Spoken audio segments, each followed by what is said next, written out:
Recording in progress.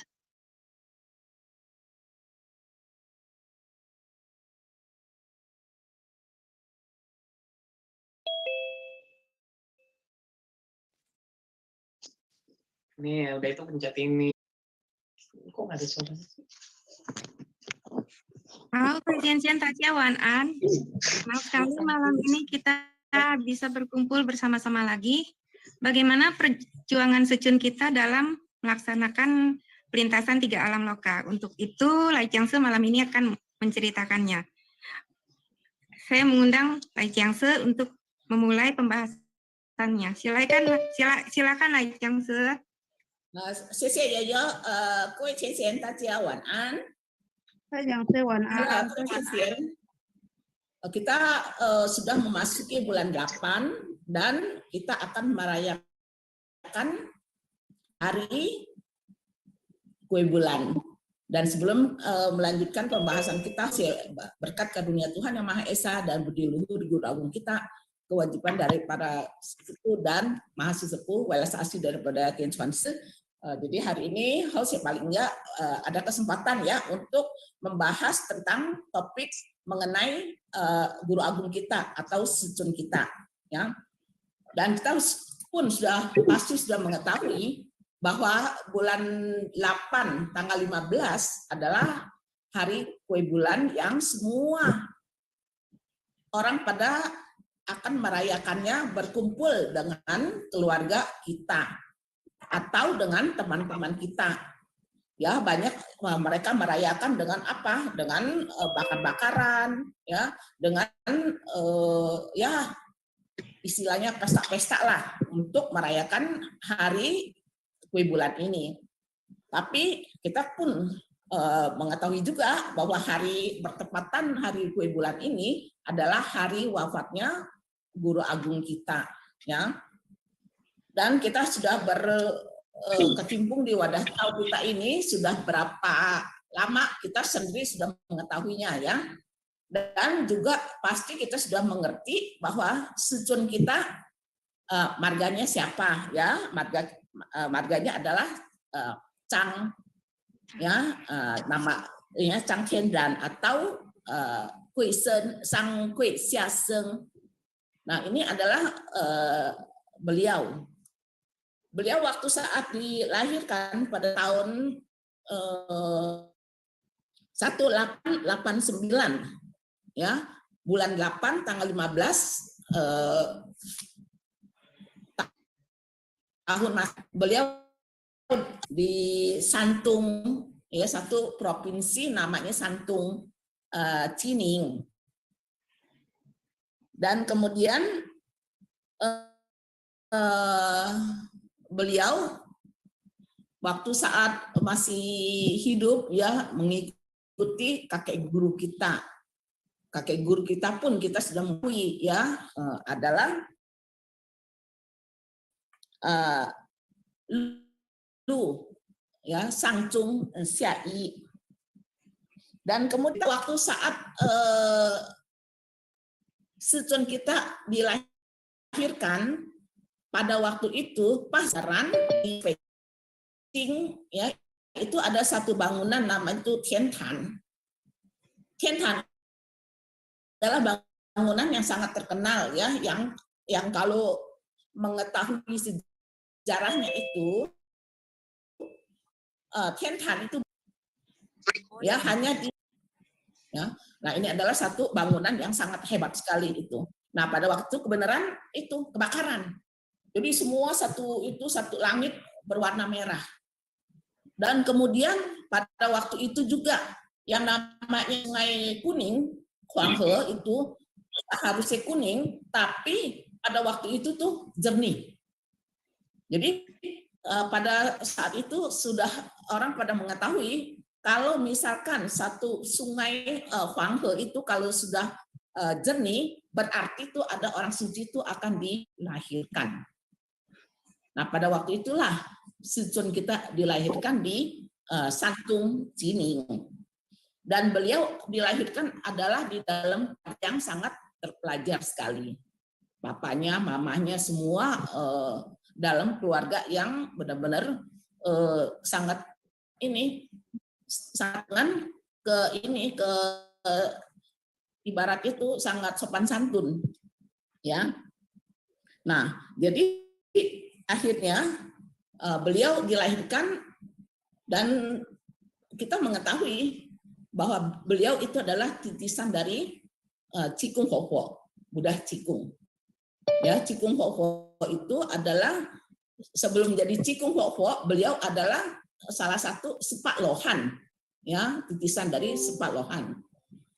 Dan beliau demi untuk menyelamatkan umat di dunia ini, ya, rela meninggalkan kedudukan di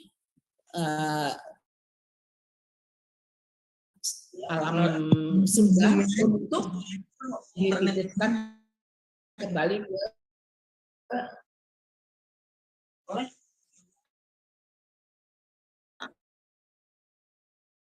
dunia. Nah, kemudian kita mengetahui juga bahwa beliau mengikuti kakek guru kita, ya, selama pembinaan, menjalani pelaksanaan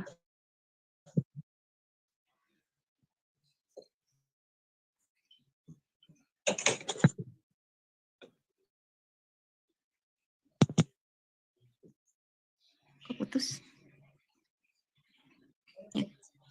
Ya. Kurang jernih. Tanya. Oh. Iya, wifi-nya kurang bagus ya. Kita tunggu dulu ya. Mungkin dia nanti nyambung.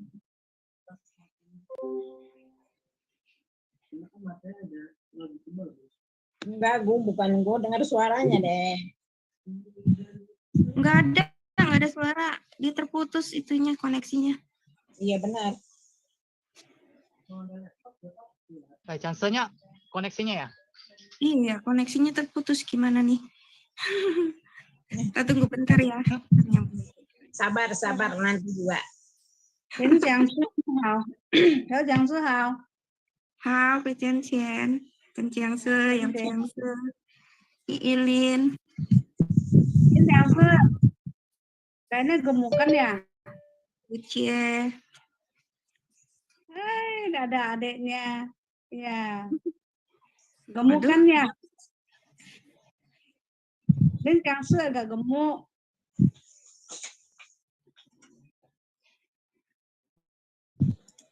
Masih kerja nggak, Den Kang Sư? Ini Lai Chiang Sư udah mau masuk lagi nih, kita tunggu bentar ya. In progress.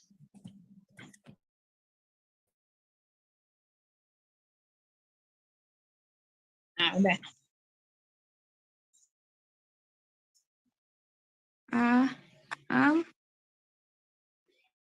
Silakan. Iya, lanjutkan.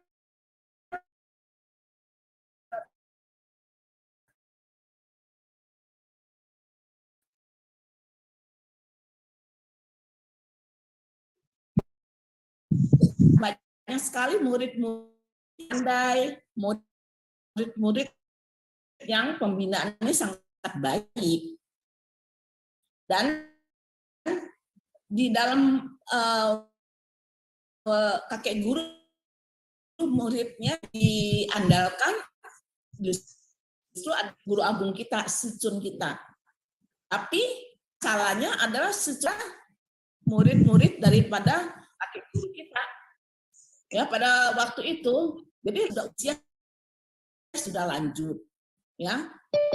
Dan kemudian bingung kakek guru kita bagaimana supaya firman Tuhan ini, karena guru agung kita usianya paling muda, dan takutnya itu kakak-kakak seperguruannya itu mereka pasti tidak akan rela dong bahwa secun kita, dan kemudian yang meneruskan kakek guru kita. Kemudian pada waktu itu dia mempunyai penyakit, bukan penyakit, dia sakit tenggorokan yang tidak minum makanan. Jadi pada satu hari kakek guru manggil murid-muridnya, mengatakan bahwa Sekarang keadaan sudah aman. Keadaan sekarang ini kita membina diri itu percuma. Lebih baik sekarang kita bebas. Boleh makan apa saja. Mau makan ayam boleh, mau makan ikan boleh, silakan katanya. Jadi tapi murid-muridnya pertama-tama tidak mau menuruti perintahnya, perintah daripada kakek guru. Tapi kakek guru langsung mengatakan kepada mereka, kalian mau melawan ini perintah guru. Kalian tidak mau mengikuti perintah guru. Jadi akhirnya semua murid-muridnya ya udah pada ikutin perintah daripada kakek guru, masak, makan, ya bebas gitu. Karena memang yang namanya manusia mungkin di dalam lubuk hatinya masih sedikit masih menginginkan ya makan itu hewan-hewan itu, makanan hewan. Nah akhirnya tapi Lao-tzu kita sama semu kita ini mengetahui bahwa ini pasti adalah ujian daripada kakek guru. Jadi akhirnya guru mengatakan, Sucun kita mengatakan pada kakek guru, maaf dah guru, karena kami lagi nggak enak badan ya, nggak bisa makan ini. Nah akhirnya dari sini mulailah karena nanti firman Tuhan ini pasti akan diteruskan kepada si guru agung kita. Nah disinilah, jadi akhirnya guru agung kita ya lewatilah ujian-ujian ini dan pada saat waktu Tuhan daripada kakek guru kita ini, jadi murid-murid yang lain tuh sudah tidak akan bisa membantah lagi. Nah demikianlah akhirnya guru agung kita melanjutkan firman Tuhan dari kakek guru, dan pada tahun akhirnya guru agung kita dengan ibu guru suci kita bersama-sama untuk mengemban firman Tuhan. Nah, maka kewicensian kita di dalam pembinaan diri kita, nah ini yang semangat yang seperti guru agung kita yang sudah dijalaninya, kita harus bisa mengikuti jejak daripada beliau, ya. Dan banyak sekali sebetulnya cerita-cerita mengenai kita punya ibu guru agung kita ini, ya. Dan guru agung kita pun pada waktu saat menjalani pembinaan diri ya banyak juga gangguan-gangguan dari luar, ya. Dulu ada seorang pembinaan diri itu cukup baik juga ya ceritanya. Jadi orang yang pembina diri cukup baik ini dia mempunyai keahlian adalah bagaimana? Bahwa bisa melihat, bisa menerawang di bumi, kemudian bisa menerawang di langit. Jadi kejadian-kejadian yang dulu yang akan datang, dia sudah bisa menguasainya. Dan dia pun mempunyai satu kepintaran. Adalah apa? Bisa ini memberi satu tunjuk, adalah ilmu apa? Ilmu bisa bergerak. Jadi pada waktu itu Lao-tzu kita masih atau wadah tahunya itu sangat berkembang pesat. Sangat berpesan, orang yang mempunyai kepintaran ini, mempunyai keahlian, bisa melihat di bumi, di bawah tanah maksudnya, di langit. Tapi dia mempunyai satu, ini pokoknya kalau dia sekali tunjuk orang itu tidak akan bisa bergerak apa-apa. Nah jadi di satu hari, dia ingin menguji Lao-tzu kita di wadahnya itu, ya kan waktu itu kan ada sancai juga kan, ada sancai kan kita tahu Tian Den ya, Tian Cai Den Cai Ti Cai. Jadi dulu guru agung kita juga pernah jadi Ticai itu adalah yang menulis, yang itu menyebut. Kencai itu adalah yang menulis di atas pasir. Kalau dencai adalah yang menulis setelah yang diucapkan oleh Ticai.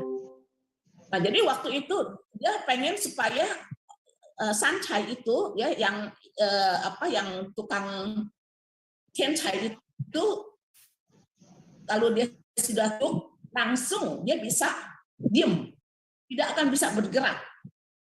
Nah, pada waktu itulah jadi akhirnya Lausukita pada waktu itu kan jadi Ticai, tapi yang jadi Kencai itu walaupun diberikan satu diteriak sama si orang yang pintar ini diam, tapi ternyata tetap aja yang namanya Kencai itu tetap menulis di atas pasir, tidak terganggu dengan apa yang si orang pintar ini yang mempunyai kepintaran ini.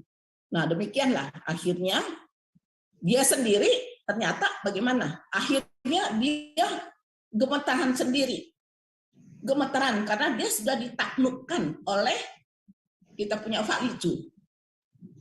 Nggak bisa bergerak, malah dia akhirnya minta ampun dan kemudian dia sendiri menepok mukanya sendiri berkali-kali ditepok. Ya. Nah, akhirnya dia pun menyadari bahwa bahwa ini adalah sangat mulia sekali. Tau ini tidak terganggu oleh apapun dengan keajaiban lah atau dengan kepintaran lah atau keinginan segala-galanya itu semua, ya. Nah, akhirnya Lausukita pada waktu itu ya Tau Changnya berkembang sampai hampir ke seluruh itu. Nah, maka Kui Chen Lausukita di dalam pembinaan diri sekali ini gangguan-gangguan, beliau tuh tetap untuk berguru dan kemudian kemuliaan dari Tau ini maka Kui Chen kita walau di dalam pembinaan diri ya di dalam wadah Tau kita ini akan mengalami sesuatu gangguan-gangguan, kita harus ingat kepada Lausukita. Lausukita dalam keadaan segawat bagaimanapun tetap beliau tidak akan goyah hatinya, ya. Maka Kui Chen yang namanya itu Lausukita dalam pembinaan dirinya menjalankan atau melaksanakan Tau ini, ya. Kalau kita mau ceritakan sampai besok pun tidak akan selesai, ya. Jadi maka saya hanya ambil cuplikan saja mengenai saat Lausukita menjalani pembinaan diri beliau, ya, selama mengemban firman Tuhan, ya. Dan kita juga sudah mengetahui pada waktu itu kan saat Lausukita menjalani Tau ini, melaksanakan Tau ini, itu adalah satu situasi yang sangat gawat sekali. Ya, pada waktu itu kan saatnya perang. Ya, perang ini saudara istilahnya. Jadi di mana-mana tuh penuh dengan peperangan. Dan mau menjalankan Tau ini pun akan agak sulit. Jadi dikatakan setiap saat ya itu yang namanya peluru, yang namanya suara bom atau tembakan-tembakan itu selalu terngiang di kuping beliau. Kalau saat kita sekarang kan enggak. Ya, kita dalam keadaan situasi yang aman, situasi yang sangat boleh dikatakan sangat menyenangkan. Tapi kan kita ini tidak bisa disamakan dengan Lausukita, ya. Maka Lausukita dari Santung kemudian pergi ke provinsi-provinsi lain, ya. Terus pergi ke mana? Terakhir beliau waktu tahun 1947 ya. Jadi pada waktu itu ya ini apa? Laos kita tuh pergi dari apa? Dari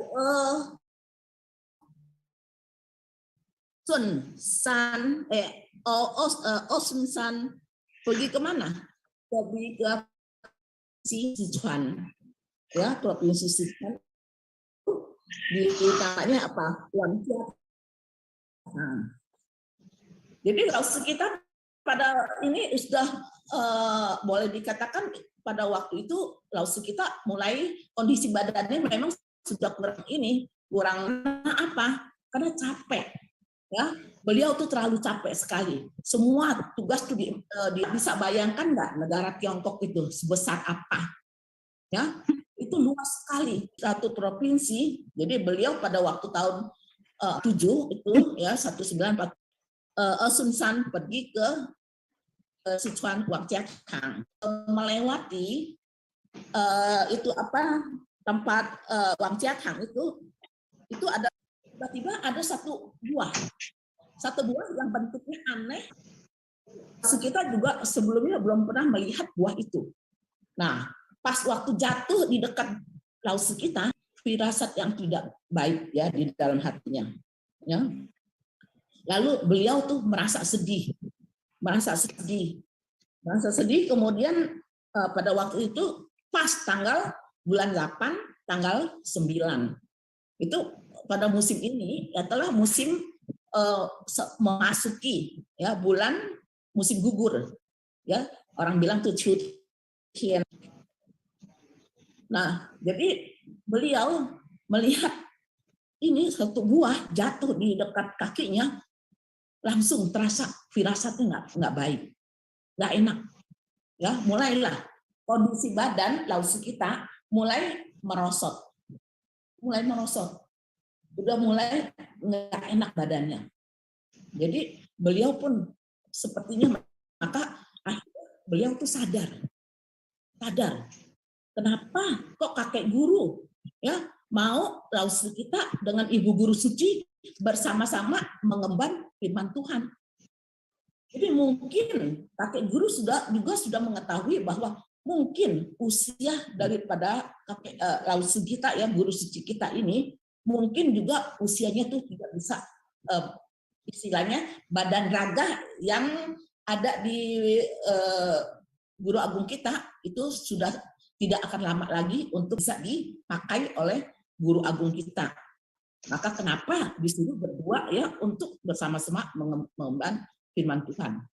Nah akhirnya Laos bilang kepada murid-muridnya yang lain ya mengatakan cobalah tolong mengundang mereka pada tanggal 15 ya bulan 8 tanggal 15 untuk datang kita kumpul-kumpul kita makan.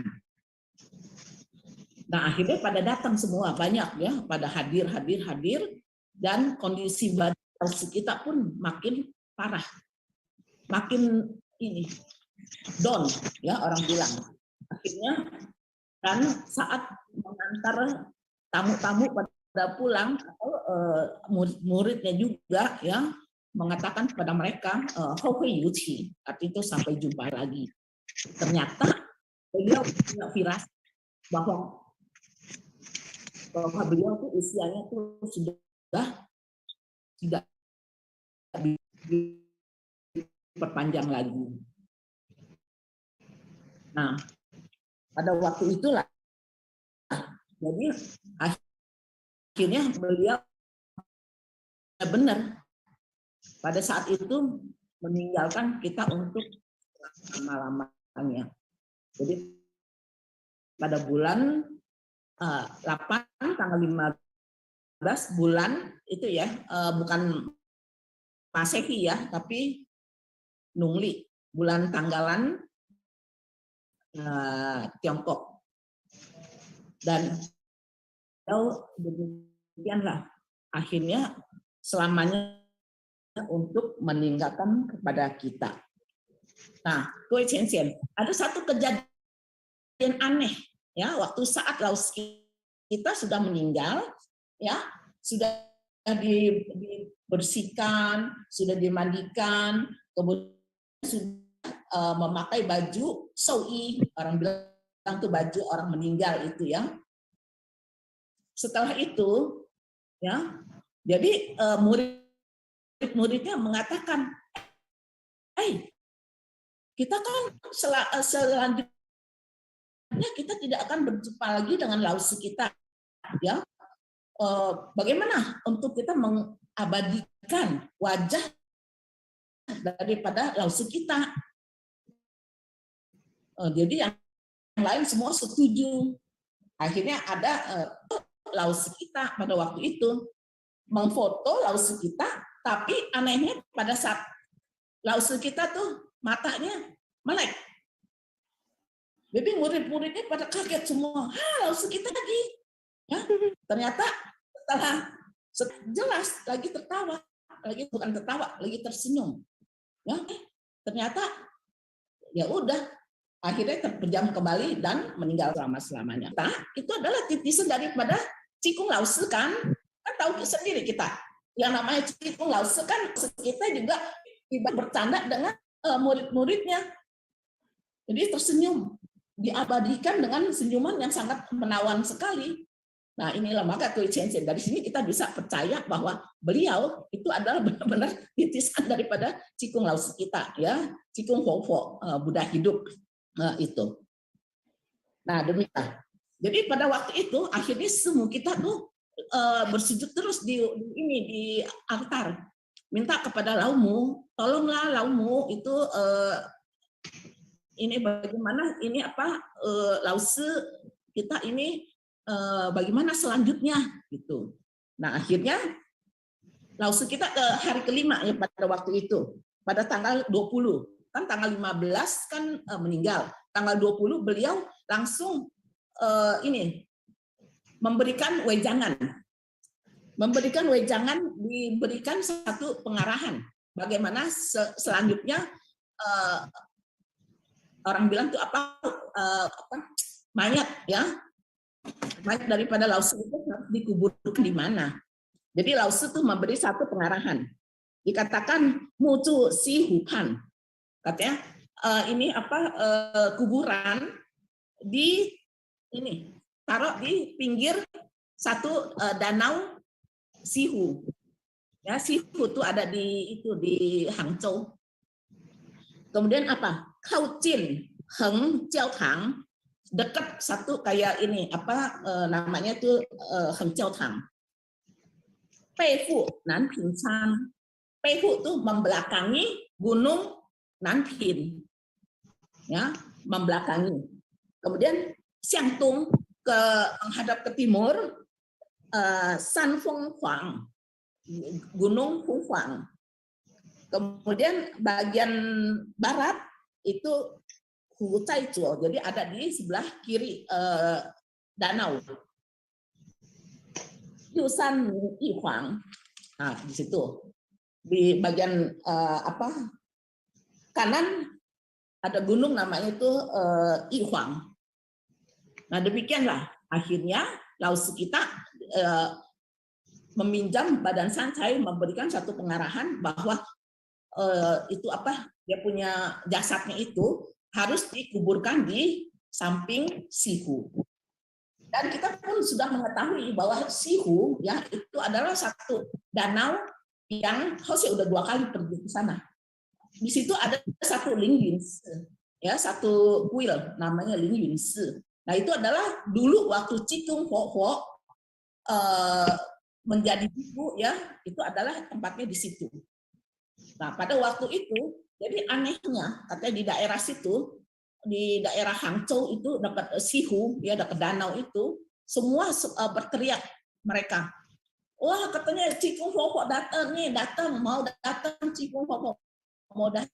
Jadi sepertinya mereka pun ada firasat bahwa Cikung Fofo akan datang kembali, tapi mereka pun nggak tahu.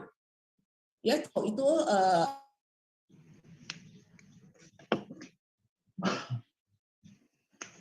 Ya.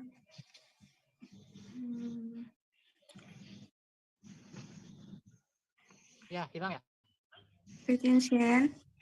Mohon maaf, Kak Dari- Jensennya terputus lagi. Oke, nah, dari Sichuan itu akhirnya semua pada dibawa ke sana dan dikuburkan di sana. Nah, makanya gue Chen, nah, demikianlah secuplikan riwayat sedikit banyak yang akan bisa tenang ya bahwa Laozi kita demikian waktu saat pembinaan dirinya dan bagaimana pelaksanaan tahunnya itu dengan sepenuh hati, dan akhirnya saking capeknya beliau pun tidak akan bisa tahan lama hidupnya di dalam dunia fana ini.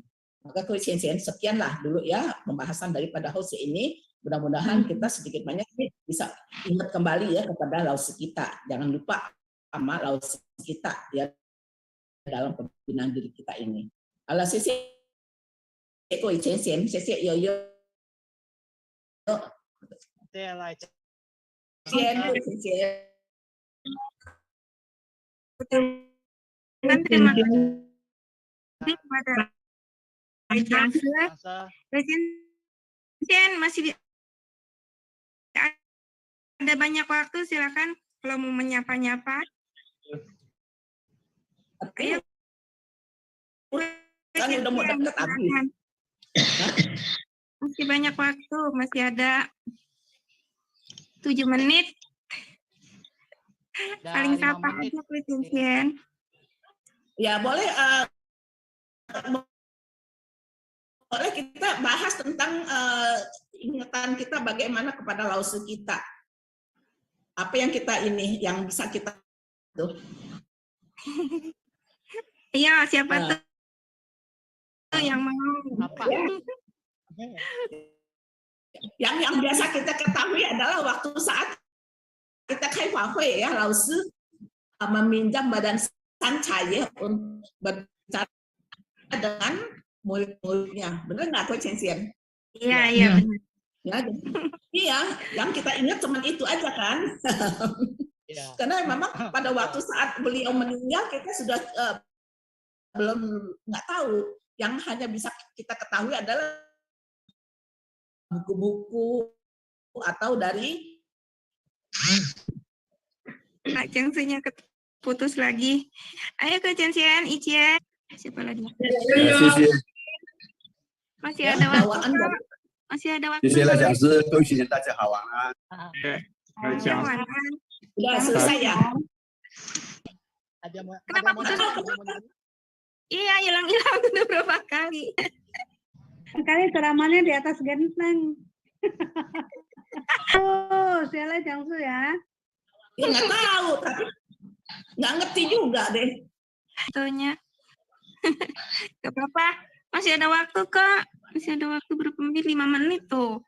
Ayo mau nyapa-nyapa. 3 menit. Enggak, soalnya tadi ya bilang udah mau habis katanya ya. Udah, Iya, Kak bilang. Enggak bilang.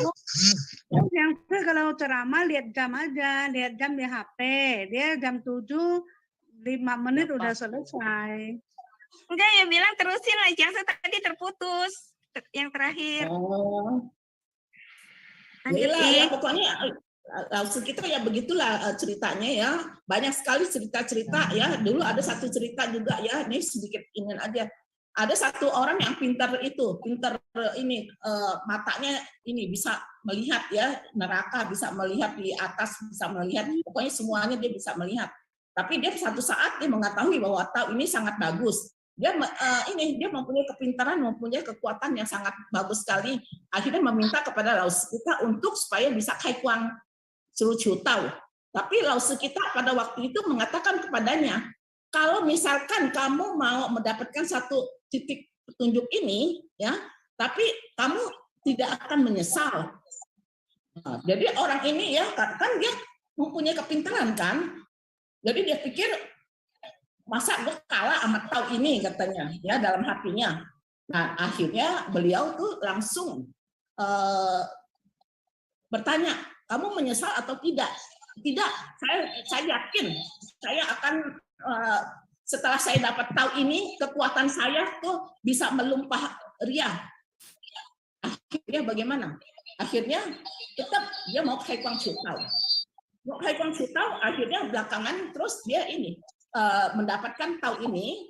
Akhirnya benar-benar semua kepintaran dia, keahlian dia, yang tadinya dia pintar bisa melihat ini neraka, bisa melihat di langit, bisa melihat segala-galanya, akhirnya hilang semuanya. Akhirnya Lao Tzu kita bilang, nah inilah yang saya katakan.